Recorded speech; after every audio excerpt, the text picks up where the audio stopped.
Une semaine après l'inauguration de l'IFACAP du Cap-Haïtien, c'est un plaisir de me retrouver à nouveau dans le Grand Nord, particulièrement à Fort-Liberté, en vue de participer à l'inauguration de l'école technique professionnelle Don Bosco.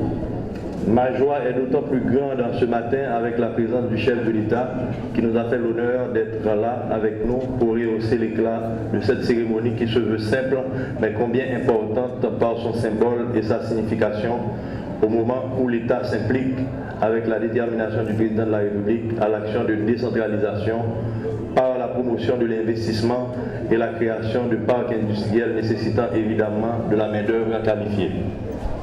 En effet, la mise en place du parc industriel à Caracol ouvre de nouvelles opportunités pour la région Nord et pour le pays tout entier.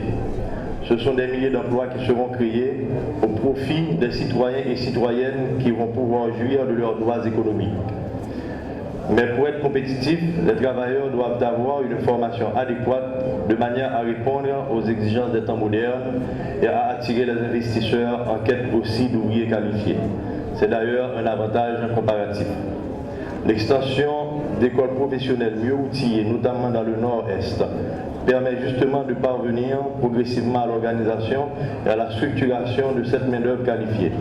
L'inauguration de cette école professionnelle avec ses différentes filières contribue en quelque sorte à la matérialisation de cet objectif.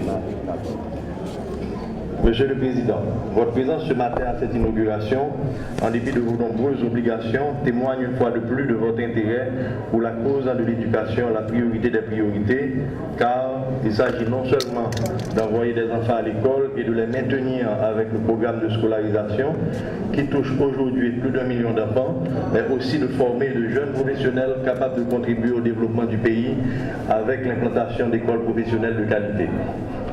Au nom de tous les bénéficiaires, je tiens à saluer votre action, Excellence, qui redonne espoir à ces milliers d'enfants laissés pour compte et tous ces jeunes qui vont avoir accès au marché du travail et être utiles à leur famille, leur communauté, leur pays. Le ministère de l'Éducation nationale et de la formation professionnelle renouvelle ici son ferme engagement d'œuvrer pour le succès continu du programme de scolarisation universelle qui permettra sans nul doute d'atteindre l'objectif de 2015 de voir tous les enfants à l'école.